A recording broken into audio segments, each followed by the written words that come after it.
Welcome back. Now, Uttar Pradesh, which is all set for global collaborations and investments, with Shri Manoj Kumar Singh, Chief Secretary of UP, talking in an exclusive conversation with our Managing Editor and Chief Business Officer, Times Network, Mihir Bhatt. Let's listen in.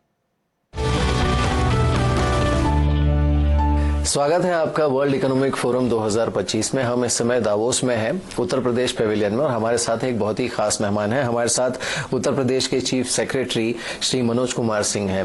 Manoj ji, स्वागत है आपका times network में। World economic forum की ये जो summit है वो तो हर साल होती है और हम देखते हैं कि उसमें कई मात्रा में लोग आते हैं, लेकिन उसकी तुलना कुंभ से नहीं की जा सकती। फिर भी यहाँ पे हम कई बार देखते हैं कि जो व्यवस्था है वो काफी एक तनाव पैदा हो जाता है वहां पर। तो कुंभ में इतने बड़े स्केल पर आयोजन करने के बावजूद अब तक काफी स्मूथली चला है सब कुछ।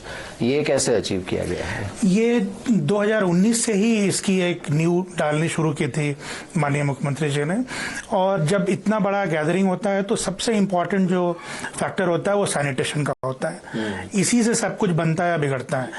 सैनिटेशन अगर अच्छा नहीं है तो लोग कभी भी उसको सराहेंगे नहीं। तो 2019 के कुंभ में ये टारगेट था कि सैनिटेशन बहुत अच्छा किया जाए। तो बिल्कुल ओपन डेफिकेशन फ्री किया गया था और लगभग 1,14,000 सैनिटरी टॉयलेट्स बनाए गए थे और उसमें नीचे टैंक, सिंटेक्स टैंक के रूप में इस्तेमाल किया गया था। इस बार उनकी संख्या बढ़ाकर 1.5 लाख की गई है और लगभग 12,000 सफाई कर्मचारी लगाए गए हैं। दूसरा फीचर सिक्योरिटी का होता है। सैनिटेशन है, अगर सिक्योरिटी अच्छा नहीं है तब भी लोग अप्रिशिएट नहीं करते। बिल्कुल। तो इस बार काफी लंबाई में, यानी 12 किलोमीटर की लंबाई में घाटों का निर्माण किया गया है। पिछले कुंभ तक ये 8 किलोमीटर हुआ करते थे और इसकी वजह से दोनों तरफ लगभग 24 किलोमीटर का दायरे में लोग स्नान कर सकते हैं। तो जो जिस दिशा से आ रहा है, मिर्जापुर से आ रहा है, कौसाम्बी से आ रहा है, वो अपने ही डायरेक्शन में जो सबसे पहला घाट पड़ रहा है वहां पर वो स्नान कर सकते हैं। एक लालसा लोगों को रहती है सबको संगम तक आने की, और ये हम लोगों ने देखा कि जो पौष पूर्णिमा था और मकर संक्रांति, तो उसमें काफी भीड़ संगम पर आ गई थी। हम लोग इसी पूरी तैयारी करते हैं तो बेसिकली मौनी अमावस्या को ध्यान में रखकर करते हैं, क्योंकि वो 7 करोड़ 8 करोड़ लोग उस दिन आएंगे। तो बेसिकली ये जो हुआ मकर संक्रांति में, ये एक रिहर्सल सा हुआ उसका।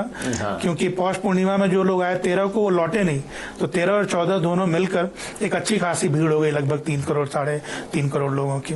तो ये सैनिटेशन, सिक्योरिटी और इस बार एक डिजिटल कुंभ का भी माननीय प्रधानमंत्री जी ने डायरेक्शंस दिए थे और माननीय मुख्यमंत्री जी ने उसको इम्प्लीमेंट भी कराया है। उसमें यह है कि लोगों को जो सुविधाएं दी जाती हैं, जो अखाड़े आते हैं और बाकी जो संस्थाएं आती हैं, तो उनको लैंड अलॉटमेंट से लेकर सारी सुविधाएं वो डिजिटल फॉर्म में उनको अप्लाई करना है और दिया गया, ताकि एक ट्रांसपेरेंसी बनी रहे।